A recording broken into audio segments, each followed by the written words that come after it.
Diamond dance on my teeth, 100 bands on my jeans. Got some niggas that's gone, pray my niggas get free. Man, what it do, what it do? You already know what it is. Young E-Class with another episode of Kites. And I got a cool one for you today. Man. Today, we're going to be talking about me getting into the music for real, for real. We're going to talk about me getting into the music. How I really got, like, serious about the music. Like, and you know, that shaped my life till today. That's Young E-Class. That's, you know what I'm saying? That's how I became who I am today. That really shaped me and really I feel like it was a great decision that I made. And shout out to all the people around me that helped me make that decision for real, for real. All the people that, you know what I'm saying, supported me, believed in me. Behind the wall and outside of the wall. So let's get into it. So like I told y'all, when I first was going up to the cut, when I was on a bus and everybody was making it seem like, man, you gonna die as soon as you get up there. Like, I was really asking, like, man, what's up? I heard there's a music program up there. I heard there's a studio. And that's when Desi took a liking to me, because that was his second time going up that jump. So make sure this jump straight, y'all. Make sure this thing straight. Yeah, so Desi was like, he really liked that I wasn't worried, I wasn't too scared, I wasn't, you know what I'm saying, just automatically keep looking at, what's up, man?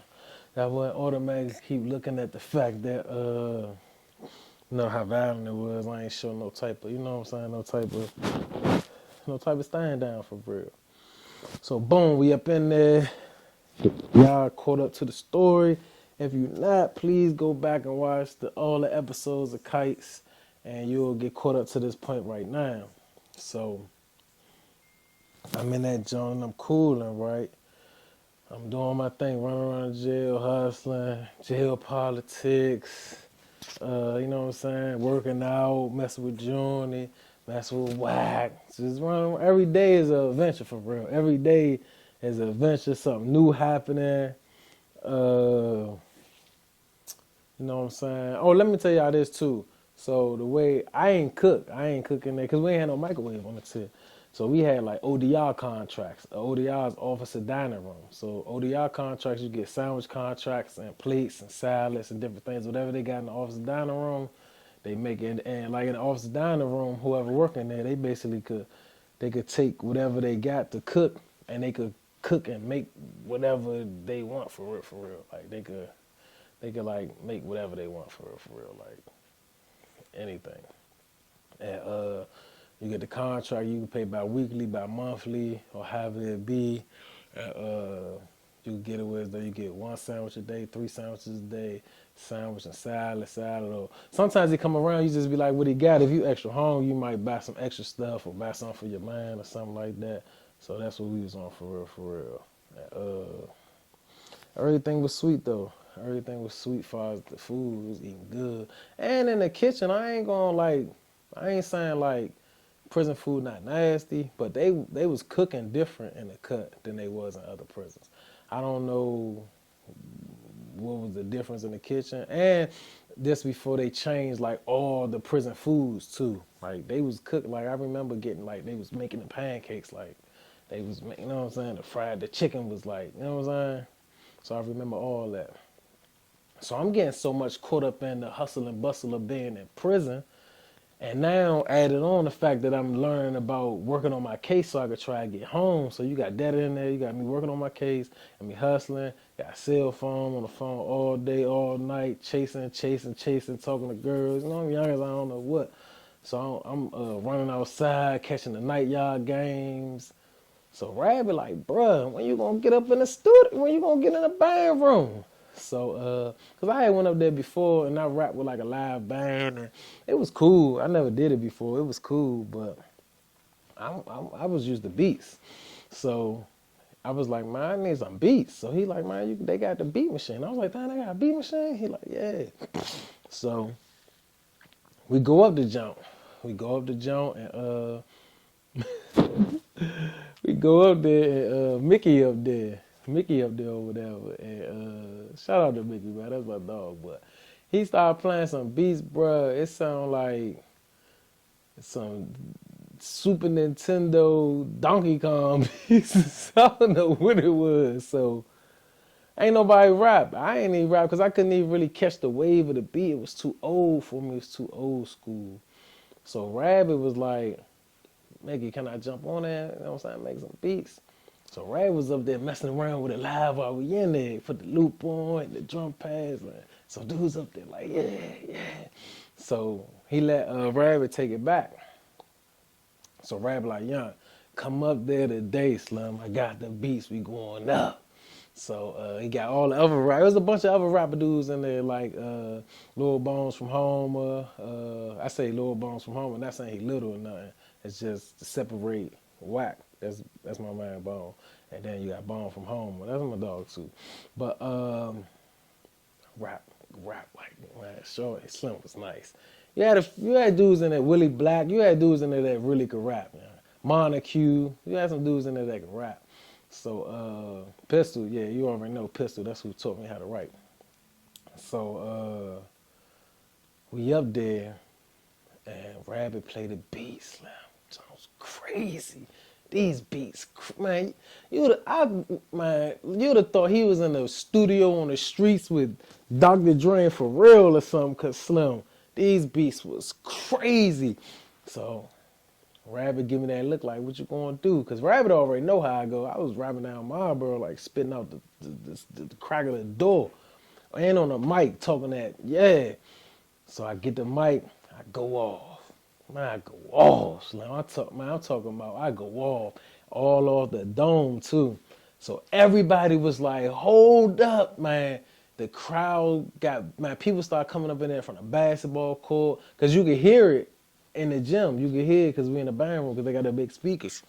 Dudes start coming in there, it's deep in there. Now the CO's trying to see what's going on, and I'm up that jump, gone. I'm talking about 99 to 1,000 bars. You hear me? And that made other people jump on the mic because it's like, hold up, I can rap too, Slim. And other people started jumping on the mic that we had the cipher going. And since then, that's when people looked at me like, damn, Shorty, you gonna rap. And so we was like, all right, next time we come up here, we gonna record. But just so happened, when we go back up there, Mickey, I don't know what happened. I ain't saying you was hating or nothing, but Rabbit Beats was gone off the beat machine. They was gone. Rabbit Beats disappeared off the beat machine. Rabbit like, oh, he erased my beats. He like, I ain't erased blah, blah, blah, blah, blah. So now Mickey trying to play his beats again. And it's like, cricket, everybody leave. Because the beats was old. Like, they was just old. I think they was for like the Temptations or the Four Tops or something. I don't know. But then that's when everybody was like, yeah, we're going to go to, I think he was in the back dome or something. We're going to get Conrad. Conrad got the beats, and he going to be happy to hear you because people had already told him, like, what I did up there. Conrad come out. He like Dr. Dre up in that joke, Slim. I ain't going to lie to you. Conrad nice.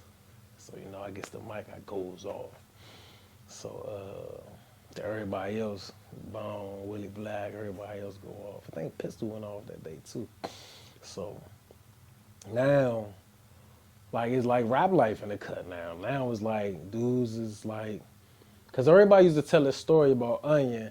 They battled that Family Day. Onion and somebody else, I forgot who it was, they battled each other at Family Day, and Onion said something about doing it to his girl or his mother under the table at Family Day or something. That's a story everybody always told when I was in there.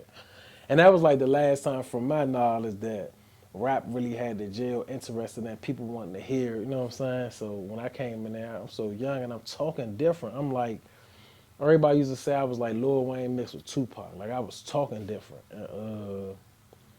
Then it brought the best out of everybody too. And it was dudes up there that was nice though. Please don't get it twisted.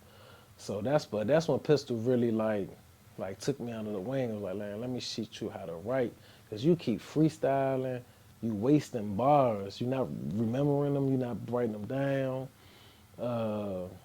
And Pistol was also like I ain't hear you spit a song yet. Like, I ain't hear no, and I'm like, cause I don't got no songs. Like I just got bars, bars, bars, bars, bars. And that's when I was like on my heavy Lil Wayne influence. Like I'm bars, metaphor, simile, punchline, bar, metaphor, simile, punchline. Like I was just on it. So Pistol like took me to school with it and really taught me how to, you know what I'm saying, put everything together. So now, like you got Conrad, you got Rab making the beats. Pistol got the beat machine too now. He making beats. So I get to pick I get to pick which beats I want. Be able to record. And so now I'm making my name in the rap. So I ain't battle nobody though. I ain't battle nobody in the cut. So but I'm making my name known as like a top premier rapper in the jail. Like if people talk about jail raps, like if people want to hear, people want like whatever. I'm in the mix. I'm in the mix. I'm 16 in the mix of these dudes in their 30s, late 20s, and stuff like that. So, so Pistol ended up telling me that he connected with DJ Quicksilver. That's when he from out of Baltimore. DJ Quicksilver, one of like, I think he one of the biggest DJs on the East Coast for real, for real. If not in the country, I don't know, but I know on the East Coast, like Quicksilver huge, like DJ Quicksilver huge. So he like that's his folks, and he like he want, so he like he put this song together and he want me to spit on the song. So I was like, bet. He like he want to send it to him and let him know like it's dudes in that joint spitting or whatever. So I was like, bet. I was like, bet, let's get it. So he said the song would be like something, something, quick, quick, something, something, something, quick, quick, something, something, something, quick, quick. That's all I really remember from it. So I went on my verse like something, quick, quick, off the like I went in on that jump. We recorded, sent it out there. Quicksilver like, oh yeah, like I want to hear these dudes. So it was me on it. I think JJ was on it because that's JJ started rapping too. Well, I ain't gonna say he started rapping. He might have been rapping, but it's like he started rapping more and more and more. And I mean, me and JJ, I think we supposed to did a tape because JJ from around Homer. And the time that I spent in Suitland, I was around Pembroke, what we call the G, 5G, Homer Avenue, like basically like right across the street. So I used to really mess with dudes around there, like real tough, like and all that. So we had a connection like that. And, then another dude came in that joint that it made it fun too for him to hear me rap because he from 13th Street too. He's just from the top of 13th Street. And that's 13th Street. If you don't know, 13th Street is in Northeast. So I'm from most of the bottom of 13th Street. He from the top of 13th Street. But he know all my peoples. He know everybody. So when I say people names, he like, yeah. Or like, that's Shiesty. So now everybody like, what's your rap name? Because, you know what I'm saying, people call me Elmo. And they like, I know you ain't going to go with my Elmo. You going to get sued by Sesame Street. So he laughing. So I was like, man, so JJ was like Murder Man, cause no, I was killing the beats. Every time I rapped, I was killing. So they called me Murder Man. So my little slogan, my little tag at the end of the jump was like Murder Man hopping out the curve. At the end of the live bars, you don't want Murder Man hopping out the curve, man, or something. So I be rapping, and I bring the rhyming bar around to that, and people just always like how I ended it like that. So Pistol was like, hey, we're going to do a show. So I'm like, what you mean we're going to do a show? I ain't never performed. I go rap in ciphers, and because I was doing that on the streets. I was rapping in ciphers, rapping in the studio. I was battling on the street. Like, I was really rapping when I was home, making CDs, making mixtapes. I built the whole studio in my room. Everybody that's around my way that was coming in there, they already know what it was. Moms used to love it. But she's like, stop all that cussing. But, yeah, well, so she's like, stop all that cussing. But no, I built it. I made like I was breaking like mics and earpieces and I don't know how I built it because I ain't no tech dude, but I built a studio and I was able to record great quality music in that joint. Then you had dudes learning how to use. That's when they called it Fruity Loops. They call it FL Studio now, but when I was coming up, it was just called Fruity Loops. He made beats on Fruity Loops, like and damn, what was the name of that? Well, I was getting beats off Kazaa. like Kazaa.com when you illegally download music and all that. So yeah, we was getting beats off it. Cause I was another junk you could get beats off too. I can't remember the name of it. But he like, we're gonna do a show. I never did it. I never performed before. I didn't really look at ciphers as performing. I never like, so I'm thinking of like people sitting there just, and I'm like, dang, like Quicksilver gonna come in, this person from the record label come in, this person from the record label, and he telling me all these people gonna come in. Now I'm like, oh, Slim, like I don't know if and I don't always be remembering my raps. That's my only issue with rapping. Like I could freestyle, but remembering my raps, it's always been an issue. So they put the show together. They labeled it. They wrote it up like a banquet, and we had the show. It was doing Black History Month. Oh, it's Black History Month now. It was doing Black History Month. And, I got the pictures from it too. I'm gonna throw them up this joke. So we did it, bruh. Like we did it. All the people came in from the street. And jail was in there. They set the kitchen up, put the stage up in there. And I remember being so nervous, bro. I was so, cause people in jail critique everything, and they don't believe nothing you say, you do, which I understand, cause some dudes be coming in their line. Everybody was kingpins, everybody was super duper killers, everybody had all the baddest, flies, cars, all the money, all the jewelry. So I was like, damn, I shouldn't have said yes, but. So my man Wack was like, bro, you gonna kill it, man. You all right, stop being nervous, man, stop being nervous. And the selfish dude I always tell y'all about, he's calling me Lil Bo, like, Lil Bo, you got a Lil Bo, you really can rap, Lil Bo. So, you know, they sizing me up for real. So I'm in the back, on the side, waiting where everybody at. So Pistol come out there, talk to the crowd. Pistol had this, I don't know if it was it a grill? I don't know, but he had gold and then a diamond on each tooth. Like they used to be, all the CEOs used to be here. They used to be wanting to try to get it took out of his mouth, but I think he told him it was permanent. But so when he talk, you could, you know, he got his shit on this TV talking. Then a beat come on, so I come out that jump. I had the mic, me, JJ Pistol up that jump, and when it was my turn to go, I killed that jump. I killed that jump, bro. I ain't gonna lie. Like I was in, like when they say in the moment, I was in the moment, bro. Like I was in a moment, bro. Like I feel good. I remember looking in the crowd and seeing people like flowing with my words, like give me some more. And there was some older dudes too, like Lance and all them. Lance, he used to be boxing from out the way. But no, Lance, was he playing a guitar? Who I was trying to think. It was an old dude, like right up front in front of me, going crazy. But yeah, I killed that. Afterwards, Quick, it was like, man, who is this, man? Blah blah blah. How old is you? I was like, I'm 16. He like, what? He like, man, as soon as you get out, track me down, we going blah blah blah. I was like, I got 40 years. He's like, oh. He's like, oh. But sidebar, Quicksilver kept his word. I came home, definitely showed endless love, good relationship. But that moment is when I decided, like, oh, I'm gonna be a rapper. Like, this is what I'm gonna do. I'm not good with fixing stuff, building stuff, making stuff. Like, I'm real live. Like, I'm gonna be a rapper, and everybody responds to it. One thing about in jail, bro, dudes gonna hate on you. Like, dudes gonna downplay you. Dudes is not. They was rocking with me, bro. Like, they was really rocking. Dudes wanted to hear what, like, if I had something new, I just feel like I needed to get more grounded into the music aspect. You know what I'm saying? I needed to get more grounded into it. So that's why I was really, like, thankful for what Pistol did for me, like the way he educated me on music itself and everything. So, cause I ain't grow up like around music like how a lot of people did.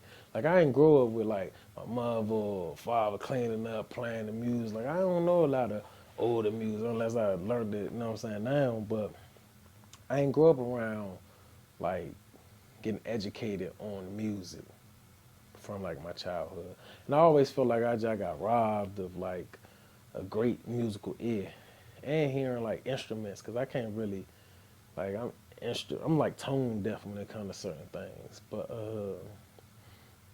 It's the first time I really felt like I had something, and I was good at it. People liked it. People pushed me in it, and so that's when I was like, so Pistol was like, all right, you got your rap name, but you don't have to change it because you can't commercialize Murder Man. Like, you can't. So I was like, man. So that's when it was EDAT. And it was EDAT Luciani. So I was going by EDAT Luciani. And the clique was G Fellas.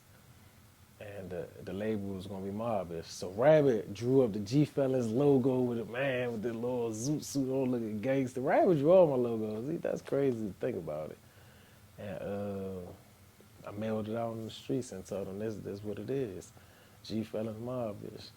And no, G Fellas grew more than I was as time going, but right now it's just an idea in my head. Mobbish. Mob-ish. We're gonna be on some mob-ish. And the reason I came up with that is because I was like studying like the mafia dudes because everybody was so infatuated with them. I wanted to know why. So I peeped their history. Just in brief, is like, you know what I'm saying, dudes came over here, they was poor, they started, you know what I'm saying, they was hungry, they started doing like petty crimes and doing stuff. Then the petty crimes turned to like gangs and stuff, or cliques, and then the cliques turned into organized crime. Then the organized crime took the drug trafficking and all that stuff. So out of that, hello, Hey, Brody, yeah, I just overheard. I don't know what he did, but I just heard Pierre might be he done for the day. what? They just put him behind the door. So I ain't gonna be able to sing. I don't know. I'm about to go check now. I just was in the office. I just heard him. God, he probably blown. Cause yeah, find out for me if I could come and let me know. All right. All right, my bad, y'all. That's one of my youngest up in the juvenile jail. God dang, man. So dang, man. I really trying to get. It's crazy. I'm telling the story of my experience of being a juvenile, but I was in adult jail, and my youngest is tripping, man. But yeah, so I lost my train of thought where I was at. So yeah, let's just get back into it. But the choice I made, I was like, I'm rapping. I'm rapping straight like that. I'm rapping. Oh yeah, the history. So it got to organized crimes, and then they started sending their kids, politicians, doctors, all that. They robbed at us. So I was like, man, we about to get on some mob-ish, man. We about to get on some mob. So people thought I was saying mob shit. I wasn't saying that because he already said I couldn't commercialize Murder Man. So I was like, no, I can't commercialize mob shit. So I was like, mob-ish. You know what I'm saying? M-O-B-I-S-H. M-O-B.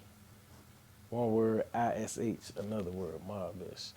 And, yeah, Ida Luciani. And that's how I got the Luciano name. And Edat was like, Edat. Like I was going by that. So it was just Edat. People would say Edat or Edat Luciani or Luciano, whichever one. Lucky Luciano. But and I got that because he's just Slim was like a smooth dude. Like I like this story. So you know what I'm saying? I snatched that jump. But the crazy thing is, I had a homie named I don't know if I should say, because I don't know what he got going on, but he's a great homie. I got to find out what's going on with him, and then I, you know what I'm saying, spin back and let. But he a great homie, and Slim could rap. Slim could rap. His name D, but he could rap, bruh. He was down Marlboro with me. Like, he the first person I ever heard rap, and I was like, damn, bro, you better than Tupac. And he used to always be like, nah, man. So we was in touch. He was writing me while I was up the road. We was in touch. He was fighting a bunch of charges. So he was trying to create a clique like down there like Tupac and the Outlaws. And he gave me a name. He sent me a name. He's like, man, this is going to be your name. And this what we on. This how we curry. This the way of life. And I ain't want to but I had to tell him like I got I'm mob bitch. Like I got niggas got it tatted on them. Like I got my own thing going on, bro. And I think it just like disappointed him because he really wanted me to. But I was up. I was on. I was mentally. I was locked in, bruh. I was locked in, man. I was locked in, bruh. And it was the best decision that I made in my life to really lock in on something that I wanted to do. It gave me purpose, like like a light lit up in me while I was in there, and I was able to glow. It gave me real purpose, man. It gave me especially when the COs see it, like you know what I'm saying. When staff members seeing that you rapping at the family days and different functions and banquets and like it was dope, man. That experience was dope. I ain't even gonna lie. That experience was dope. Uh, it's like something I needed, man. Shout out to Pistol, man. Pistol really educated me on that music part. I remember when he was breaking down them bars and hooks and bridges and stuff to me. I remember it used to be sound like Chinese, but like we did it, bro. We did it. Uh,